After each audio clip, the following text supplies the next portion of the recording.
Pero bago po mangyari ang mga ganyang klaseng usapan, ulitin lang po natin ha mga kababayan, baka naman pwede mag-subscribe na po kayo kasi sa mga nanonood, 52% hindi nakasubscribe. Pero alam nyo ha, nakita ko yung statistics ha, medyo umaangat na po ito.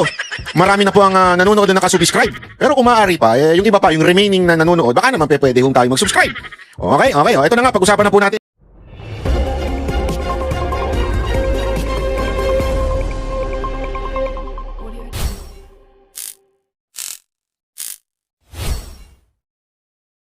Ito, kita nyo to? Itong bagong issue. Ito. There were criticisms and memes on social media following the post of First Lady about her birthday sabbatical. This is amid the terrible traffic situation and flooding situation yesterday. So, what do you want to say about it?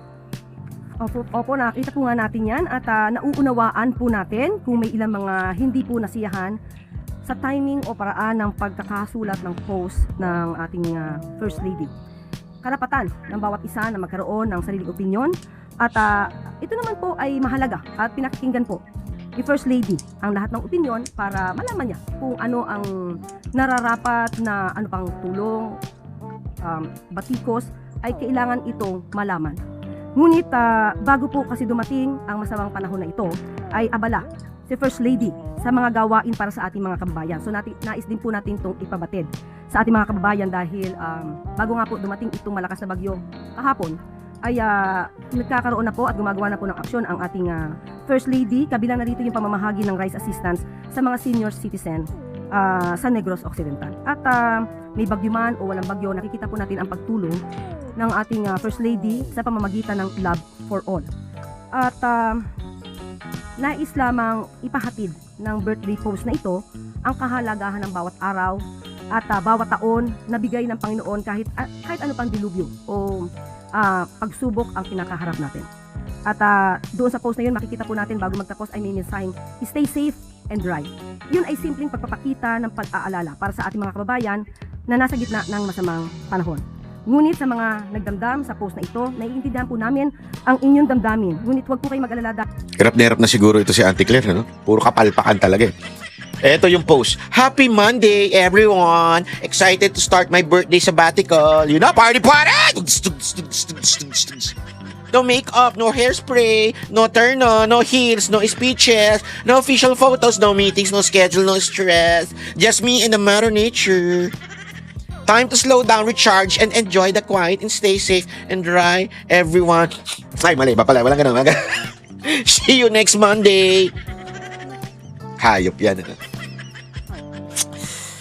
Hay, nako, wala talaga tayo. Alam mo, hindi mag-gets ni Auntie Claire, no? Halimbawa, mag-post ako ngayon kahit bumabagyo ng party-party. Wala namang problema eh. Bakit? Hindi naman ako kasi government official. I mean, hindi naman ako may hawak ng pera ng taong bayan.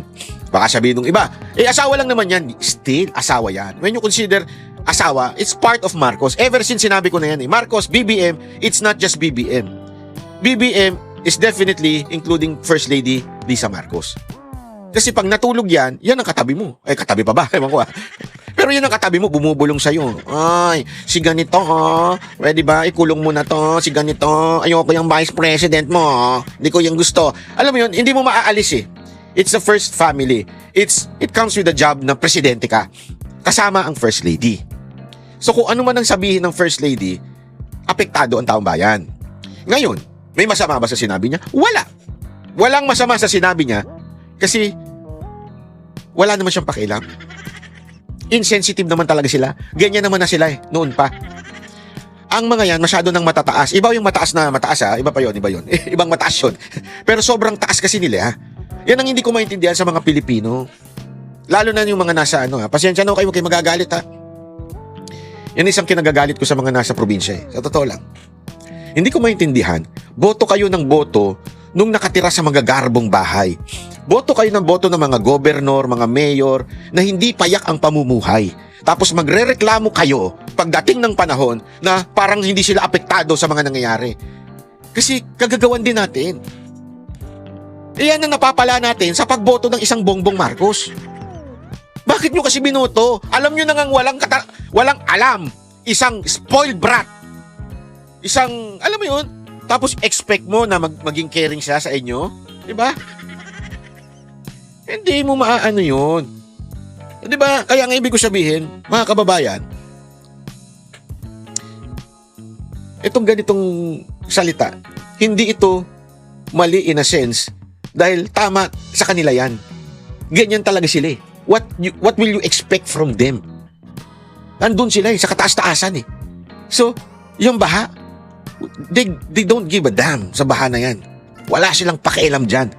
Wala silang pakialam, hindi naman sila nagko-commute, hindi naman sila nalulubog sa baha. Kaya, normal lang sa kanila yan. Kasi kung ikaw ay parte ng society na yon, kung ikaw ay parte ng mga nadadamage na yon, hindi ka makakapag-post ng ganyan. Baka ang post mo, nako, panahon na para magwalis, maghugas dito dahil nabaha kami, baka gano'n na i-post mo. Di ba? Baka ang i-post mo, kasi ito nangyayari sa amin ngayon. Kaya mga kababayan, maglinis na tayo bago pa dumating uli ang bagyo. Yun siguro ipopost mo. Kasi siyempre, lagi ko sinasabi ito eh. The abundance of the heart, the mouth speaks. Kung ano yung nasa loob ng puso, yun ang lalabas. Kung ikaw, sosyal ka, yan na lang lagi ang lalabas sa bibig mo. Kung ikaw, yayamanin ka, yan na lang lagi lalabas. Oh, ano na, wala na. May bagong labas ang Hermet. Oh, bili tayo niyan. Yan ang mga usapan nila eh. Oh, alam mo ba, may bagong ano ngayon, kotse, ganyan. Siyempre mayaman yung mga yan eh. Ganyan talaga magiging usapan yan. Uy, can you see the new watch of that governor? Oh, you should buy one. Kasi nga, ganyan sila. Huwag na natin sisihin. Wala tayong magagawa. Ginusto nyo yan eh. Tapos magagalit tayo ngayon na sosyal sila at wala silang pakialam. Ano ba? Di ba? Binoto nyo eh. Ano gagawin natin? Ay nako, kaya nga alam mo, sa totoo lang, ewan ko ba? It is sad to see na may mga ganitong pagkakataon na para pa tayong na-amaze o para pa tayong naiinis. Kupal na sila eh. Ano gagawin nyo? Kupal talaga eh. Di ba? Hindi lang eh. Ako itong pagdidipensya nito ni Auntie Claire na, kesyo, ang sinabi pa daw, ano ba sinabi sa dulo? Kesyo, sinabi naman niya, stay safe and dry, everyone. Concern na daw si Lisa Marcos doon. Concern ba yan? Stay safe and dry, everyone. Paano magiging dry? Nasa baha nga ang bahay namin eh. Dry? Ano kayo ng weteng, oo. Sana lang, ako dinidiin ko ito. Hindi ko sinisisi yung mga nag-unitae noon. Pero sana naman, next time, it goes to every position in the government. Whether mayor, councilor, whether governor, vice governor, congressman, your representative. How can somebody represent? Halimbawa, katulad ni Abante. Diba? Katulad ni Chua. Kayo mga taga-Tondo. Ewan ko sa inyo.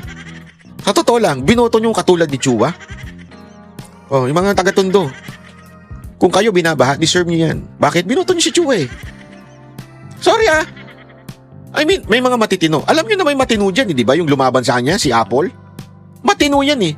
Kaisa nyo yan, kasama nyo yan eh. Kadugo nyo yan, ano nyo yan eh. Talagang part yan ninyo. Tapos ang boboto ninyo. Katulad ni Chua. Nakikita nyo ba yan dyan? Baka nakikita lang ng barangay captain, baka karangay, kasi may mga alaga daw yan eh. Oh, baka yun lang ang nakakakita sa kanya. Tapos ngayon magagalit kayo, nabaha kayo dyan. Deserve nyo yan. Again boto kayo boto ng mga congressman na kupal. Tapos sasabihin ninyo, ay bakit kami binabaha? Hindi, deserve nyo yan. Kahit sa mga ibang lugar. Uulitin ko sa mga, lalo na sa mga probinsya. Tangina, busit ako dyan eh. Bakit? Nakita ko yan. Naikot ko buong Pilipinas eh. Nung manager ako ng mga congressman, nakikita ko buong tangina, ang pangit ng bayan nila oh. Pagdating sa bahay ng congressman, bahay ng mayor, mansion. Ako meron ako dyan sa Mindoro, kupal pa nga, nakalimutan ko na kung saan dyan sa Mindoro yun eh. Nakita ko nagpa-event siya oh. Tapos inilagay lang niya kami doon sa isang kubo. Doon kami matutulog na ang dumi-dumi. Mga artist na andun, gagalit na yung iba pang mga artist. Tapos yung location ng pag-i-event niya, lupa. Basta ang pangit. Tapos nung dumating siya, putang ina, punong-puno ng entourage. Kala mo presidente? Hindot, yung bahay ang ganda. Sabi ko, bakit binuboto siya ng mga tao dito? Sorry kung medyo mainit ulo ko sa ganyan. Kasi hindi lang naman yan doon sa Mindoro. Hindi ko alam kung saan part ng Mindoro yun Marami yan. Sa mga probinsya, alam nyo yan. Kayong mga nasa probinsya, alam nyo. Hanapin nyo kung saan nakatira yung congressman ninyo. Hanapin nyo kung saan nakatira yung mayor ninyo. Pag yung lugar ng mayor ninyo at congressman ninyo, hindi pareho ng lugar ninyo, kurap yan. Matik na yan. No, matik yan. Kaya nga ako bilib na bilib sa mga Duterte. Yan yung mga gusto, yan yung brand of leadership na gusto ko eh. Payak sila mabuhay. Yung bahay nila noon, presidente, bahay pa rin nila hanggang ngayon. 'Di ba? Alam mo yung kung saan sila nakatira noon, doon pa rin sila nakatira ngayon. Middle class, wala namang problema kung middle class ka as long as yung mga tao na nasa paligid, middle class din. Kaya alam mo yung mahal na mahal siya ng mga tao doon kasi parte siya sa amin eh. He is part of the community. Dapat kasi ganun eh. Kaya ka nga may mayor eh, kaya ka nga may councilor, kaya ka nga may congressman. Dapat they're part of the community. The government is part of the community. Hindi tayo yung kingdom eh. Alam mo yung kingdom? Yung sa mga Middle East, yung king. Kasi kingdom, pinapasa yung trono. Hindi nyo naman binoboto yan eh. Kaya, kailangan talaga royal blood ka, anak ka nung king, tapos ipapasa sa'yo. Wala tayong magagawa. Ganyan ang sistema ng gobyerno ninyo. Wala ka ma-choice. Talaga mayaman sila. Pero hindi ganyan ang democratic country. Ang democratic country, kaya nga meron tayong, di ba, the Constitution, ang power emanates from the people. Kasi the people is the government. Ito ang gobyerno, yung taong bayan. So dapat, ang mga nakaupo ay yung parte ng taong bayan. Ngayon, sino na mga nakaupo sa Pilipinas? Pasa-pasa. Kahit walang kwenta, pasa-pasa ng mga politiko. Tama, mali? Ay, boboto ko to, anak kasi siya ni Mayor. Maganda ba yung lugar nyo? Hindi. Pero iboboto ko to kasi anak siya ni Mayor. Anong tawag sa inyo? Tanga. You have the chance to change your leader every election. Pero, sige lang, siya kasi nagbibigay eh. Tapos, magagalit kayo. Bakit kaya ang hirap-hirap namin? Bakit kaya kurap ang bayan namin? Binoboto ninyo, puro kurap eh. Hindi lang ito sa presidente o sa vice president ha. Ang focus ko nga dito yung mga congressman eh. Mga focus ko nga dito yung mga mayor eh. Mga vice mayor, mga councilor. Boboto kayo ng mga councilor. Kaya alam mo, bilib ako sa mga councilor ni Yorme. Ito, walang biro ito ah. Yung lalo na yung nakaaway ko, yung nagkamon sa akin ng suntukan. Buti na lang, friends na tayo. Hindi, kasi yung si Awi, yun.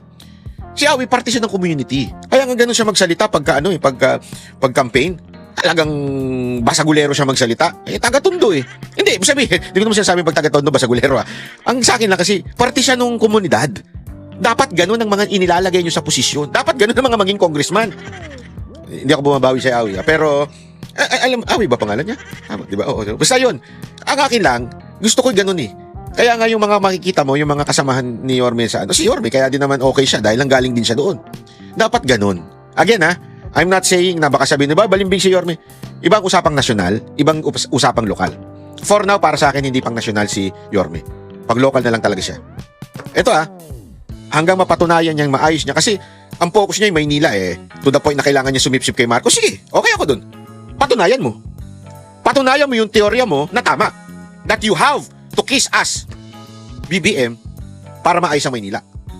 I will give you the benefit of the doubt. Sige, ayusin mo Maynila. Boto ako siya dyan. Go ako. Suporta ako dyan. 100%. At yan naman na sinabi niya. Uulit-ulit siya dyan hanggang makatatlong term at maayos niya Maynila. Boto ko doon. Sige. Not for na. Huwag ka muna magna-national ngayon. Kasi talagang hindi ako boboto sa'yo. Kasi iba yung pananaw mo sa national. Ang pananaw mo ngayon, local lang. Hindi pala lang. Local pa lang. Hindi lang eh. Basta, local only. Yon. So, suporta ako dyan.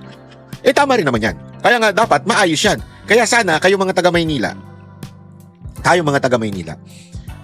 ang iboto natin yung talagang part ng community natin.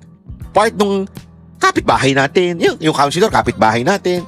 Yung congressman, kapitbahay natin. Yung mayor, kapitbahay natin. Hindi yung boboto kayo. Yung congressman ninyo, taga saan?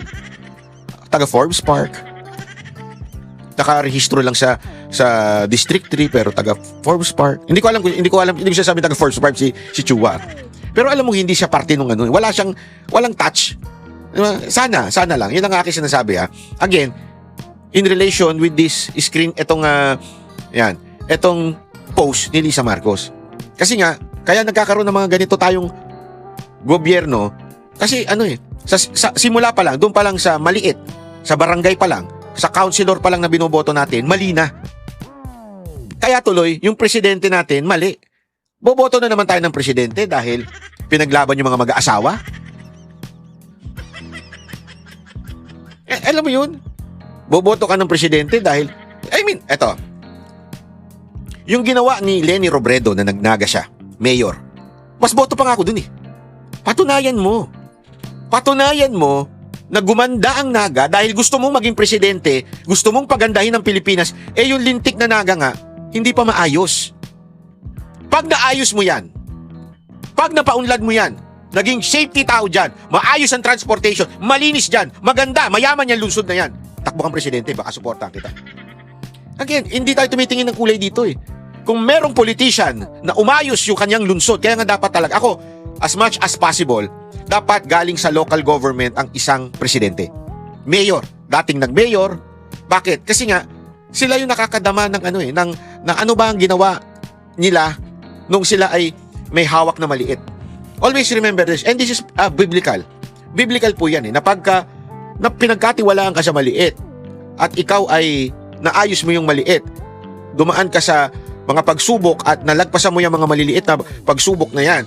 Kung binigyan ka ng talent na ganito, yung sabihin yung pera doon sa nung panahon na yun, at nagawa mong faithful ka dyan, talagang nagtagumpay ka dyan, pwede ka nang umakyat doon sa mas malaki, yung buong Pilipinas na.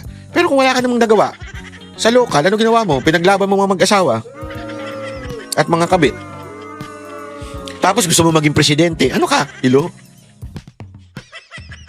Ang dapat sa'yo, guidance counselor na lang o kaya, anong tawag doon? Sa mga mag-aasawa. Diba? Yun ang, diba? Halimbawa, ito, si John Vic. Si John Vic, di ba, may meron siyang pahiwatig doon na tatakbong presidente. Pangit na mukha nito, nakakainis.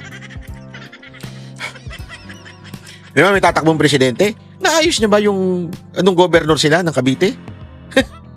No comment. Piling lugar lang ang maayos sa Cavite. Sa totoo lang, piling lugar lang.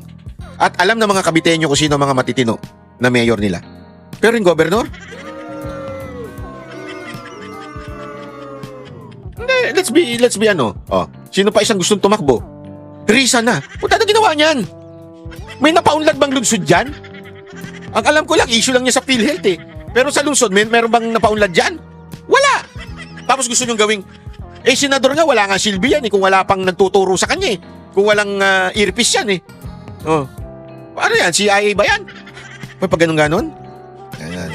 Roger. Kasi may lintik na Roger. Roger. Ano yan? Anong klaseng presidente yan? May bigyan mo ng maliit na i-organize yan? Dyan. Ano pa ako sa kanya? Pero wala, hindi niya dama yan eh. Walang komunidad dyan eh. Eto. Sabi nung iba, bakit mo sinasabi na si Robin pwedeng maging presidente? Dyan sila nagkamali. Si Robin po may sariling community. Kaya nga ang lakas niya eh. Si Robin po, hindi man siya opisyal ng isang local government. Meron siyang mga pinamumuno ang komunidad. Alam naman natin, sa iba kasi ang dynamics ng mga Muslim community. Kaya nga siya sobrang respetado. Remember Robin, hindi yan pinanganak na Muslim. Hindi yan masasabi mong from the very start ng Christian yan. Sabihin, Catholic yan noon eh. Pero bakit siya tinanggap ng Muslim community? Marami pa nga bumabatikos na dyan. Wala, ginagamit lang niya yung mga Muslim para ganyan. Hindi niya ginagamit. Alam mo, isang malaking katarantaduhan yung ginagamit yung mga Muslim. Ilan lang naman, hindi ko sinasabing konti lang. Pero kukumpare mo naman sa Catholic, bilang ng Catholic, hindi mo pwedeng gamitin at sabi mong mananalo ka dahil lang sa ginamit mo yung isang particular religion. Ibig sabihin, majority pa rin sa Pilipinas, Catholic. So hindi niya ginagamit yun. Nagkataon lang talaga na nandun ang puso niya at makikita nyo naman na yung kanyang community doon, nire-respeto siya. Bakit? Ang dami niya na kasing tinulungan doon. Ang dami niya ng pinamunuan, binigyan doon, tinulungan. Marami nang lumapit sa kanya na natulungan niya at talagang namuno siya doon. Hindi man as a mayor, pero makikita mong meron talaga siyang leadership pagdating dito sa mga Muslim na to. Kaya, alam mo yun, tapos aanuhin siya, alam mo kaya ngayon todo-todo ba siya kanya? Kasi sobrang lakas niya. Alam mo, may nagkwento nga sa akin mga taga Mindanao, yung nasa Davao ako. May kwentuhan nila. Kung hindi man daw si BP Sara Duterte, tapos si Baste ayaw din, si Robin ang gusto nila. Sabi ko, bakit? Bakit si Robin? Sige nga, ipaliwanag mo nga sa akin. Bakit si Robin? Kasi may puso daw talaga sa mga taga Mindanao. Kasi ito yung, tandaan ninyo ha, yan ang nire-regret, sabihin yung pinababayaan ng gobyerno natin sa Luzon. Alam mo naman yan eh. Sa mga, nandito sa Malacanang eh. Ano na lang naman na nagkaroon ng Mindanao na na lugar nung panahon ni Pangulong Duterte, doon talaga nakilala, doon na-focus. Pero nung mga presidente, mga taga dito, wala namang pumansin masyado sa Mindanao eh. Kaya nga nagkaroon ng matinding rebellion doon eh. Pinabayaan. But eventually, nung panahon ni PRRD na ayos, ganyan, pinababayaan na naman. Kaya nga ngayon, push na push sila sa mga may puso para sa Mindanao. Para sa Visayas. Yan din, push na push sila at nakikita nilang si Robin. Kasi nga, kinikwento nila, alam mo ba, nung panahon na ganito, nandito kagad si Robin, namuno siya ng mga relief. Alam mo ba, sabi ko, talaga, bakit hindi na alam mo yun, na-announce na ganyan-ganyan din nakikita sa social media. Kasi wala namang kasunod si Robin ng social media. Hindi rin naman siya pinupuntahan ng mga media. Ang media, i-cover lang naman siya pagka may binitawan na siyang controversial. Pero yung mga ginagawa niya, hindi naman eh. Kaya nga sabi ko nga ganun ba? Kaya pala. Alam mo, eto kasi yung nangyayari ngayon sa Pilipinas eh. Yung out of touch yung mga leaders natin. Kaya tinan nyo, isipin nyo to ha, hindi ko nga mag-gets eh. Etong mga leader natin, pupunta naman ng ibang bansa yan. Sigurado ako pag namamasyal yan, hindi naman namamasyal yan sa probinsya. Namamasyal yan sa mga mauunlad na bansa. Nakikita naman nila kung papaano yung transportation system. Siguro malamang, dahil sa sobrang yayaman ng mga hindot na yan, hindi na sumasakay ng mga tren, ng bus. Siguro may sarili ng driver yan at saka mga sasakyan. Yan yung presidente natin eh. Diba? Laki sa layaw eh. So talagang hindi niya nararamdaman eh. Alam mo yung kawawa yung mga kababayan natin. Pumipila, pagkatag-ulan, talagang wala na mahanap na sasakyan. Dati, di ba, nag-iinarte, mga taxi. Naalala ko nga eh. Dati, galit na galit tayo sa mga taxi. Yung mga taxi talaga, yung taxi. Basta yung taxi. Kasi hindi yung mga private na mga Grab, InDrive, ganyan. Yung mga taxi talaga, galit na galit tayo. Kasi, naalala ko yan, nung time na hinahatid ko yung nanay ko at sinusundo ko. Minsan taxi lang kami noon eh. From dun sa kanyang eskwelahan. Nagtatrabaho siya doon, di ba? Dean siya eh. Ng isang university. So sinusundo ko yan, taxi lang kami. Ang hirap minsan sumakay. Bakit? Rush hour. Tapos naniningil pa. Yung, alam mo yun, yung dadagdag pa ng pakidagdagan, pakidoble na lang to pagka syempre, ayaw namin, hindi naman kami di ba mayaman eh. So hindi kami nagbabayad, talagang aabutin na kami ng mga last G's para makauwi kasi nga doon na magkakaroon ng maluwag na yung mga taxi, di ba? Naalala ko yan nun, galit na galit tayo nun. So tapos nung pumasok yung Grab, pumasok yung InDrive, pumasok yung kung sino-sinong TNBS dyan, akala natin masusolusyonan na, hindi pa rin. Ayaw pa rin mag-accept. Kung hindi ka pa rin magdadagdag o magtitip. Usong-uso na ngayon yan eh. Magtip ka kasi. Simula pa lang magtip ka na ng malaki para sunduin ka talaga, accept yung booking mo. Oh. Sabi nung iba, totoo to sabi nung iba. Pati dapat daw, ano na yan, ayusin na yan. So nung lumabas yung motorcycle taxi, ganun din. Maayos na yan. Naayos ba? Hindi. Hirap pa rin mag-book kahit motorcycle taxi. Hihingi pa rin ng dagdag ng dagdag. Galit pa pag di mo dinagdagan.